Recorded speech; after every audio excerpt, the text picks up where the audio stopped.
खरगोन जिले के बड़वा विधानसभा क्षेत्र के खनगांव और खेड़ी गांव के ग्रामीण आजादी के बाद से बांकुर नदी पर पुल नहीं होने पर ग्रामीण जान जोखिम में डालकर ट्यूब के सहारे नदी पार करने को मजबूर है। स्कूली बच्चे सहित स्वास्थ्य सुविधा के लिए गर्भवती महिला, बुजुर्ग या बीमार को ट्यूब या खाट के सहारे ग्रामीणों को नदी पार करना पड़ता है। सरकार भले ही विकास के बड़े बड़े दावे करे, लेकिन नदी पर पुल और हाईवे से मात्र 1 किलोमीटर की अप्रोच सड़क की मार्ग को लेकर अब ग्रामीण अनिश्चितकालीन हड़ताल पर बैठ गए हैं। प्रशासनिक उदासीनता के चलते शासन प्रशासन से अब आर पार की लड़ाई का ग्रामीणों ने मुड़ बना लिया है। 2023 के विधानसभा चुनाव के पहले ग्रामीणों के लामबंद होने के बाद मामला अब सीएम शिवराज सिंह चौहान तक पहुंच गया है। स्थानीय विधायक सचिन बिरला से सीएम की चर्चा के बाद हड़ताल के तीसरे दिन प्रशासन हरकत में आया। बुधवार की रात विधायक सचिन बिरला सहित प्रभारी कलेक्टर ज्योति शर्मा दलबल के साथ ग्रामीणों के बीच पहुंचे। इस दौरान विधायक बिरला और प्रभारी कलेक्टर ज्योति शर्मा ने आश्वासन दिया कि नए कलेक्टर आ रहे हैं, जल्द ही स्टेटमेंट बनाकर पुल और सड़क की समस्या दूर करेंगे। हालांकि फिलहाल ग्रामीणों द्वारा कई बार आश्वासन के बाद समस्या हल नहीं होने से आक्रोशित है। ग्रामीणों का कहना है कि नदी पर पुल सड़क का ठोस हल नहीं होगा जब तक हड़ताल जारी रहेगी। आवश्यकता पड़ेगी तो भूख हड़ताल या जल सत्याग्रह करेंगे। ग्रामीण शहीद होने की भी चेतावनी दे रहे हैं। इस दौरान विधायक सचिन बिरला का कहना था कि ग्रामीणों की मांग जायज है।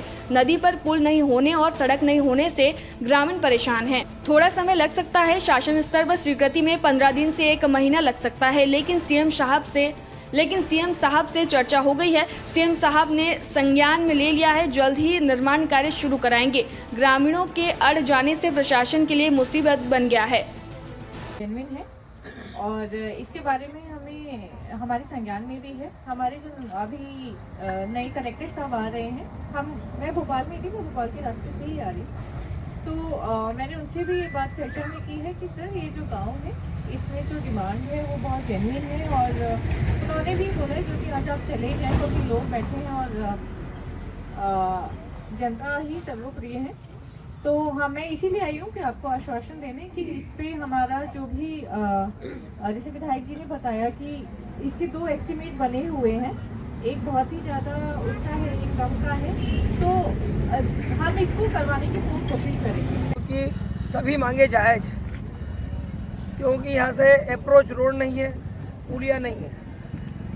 आज अतिरिक्त प्रभार जो हमारी जिला पंचायत की सीओ मैडम को मिला है, वो कलेक्टर के रूप में हमारे बीच में उपस्थित थी। उन्होंने यही कहा है कि इस एस्टिमेट को कम करते हुए इस काम को हम कैसे कर सकते हैं, उसके लिए पूरे प्रयास करेंगे।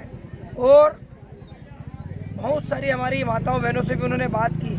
आप सब समझ सकते हो कि सरकार की अपनी प्रक्रिया होती है, पहले एस्टिमेट बनेगा, उसके बाद सैंक्शन के लिए भोपाल जाएगा, वहाँ से पैसा मंजूर होकर आएगा, उसके बाद निर्माण कार्य होंगे। उसमें कम से कम 10-15 दिन की अवधि लगती है।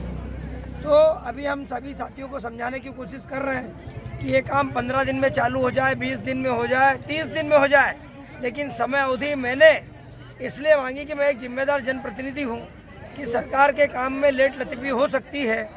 और समय अवधि 2 माह 60 दिन की इसलिए मांग रहे हैं हम लोग कि पूर्ण रूप से सबका मन बन चुका है कि इस काम को अंजाम देना है।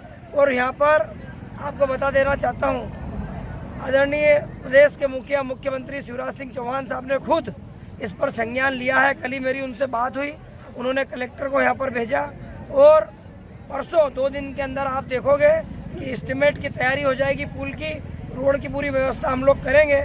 और इन सभी जो हमारे साथी आज इतने परेशान हैं, दुखी हैं और हड़ताल पर बैठ रहे हैं, इन सबको वापस से 2-4-5 दिन में कलेक्टर को लाएंगे, आश्वस्त करेंगे और 15-20 दिन 25 दिन के बाद में निर्माण कार्य हम लोग चालू कराएंगे। ये 2 नहीं बनेंगे तो मैं शहीद भी हो सकता हूँ। शासन प्रशासन सुन ले, खुली चुनौती है। और जब तक हमारी मांगे नहीं मानी जाती है, चलती रहेगी। उसके बाद जल सत्याग्रह करेंगे, क्योंकि नदी में पुल बनना है, नदी में पानी भरा हुआ है, तो जल सत्याग्रह करेंगे। सनावत से नीलेश मालाकर की रिपोर्ट।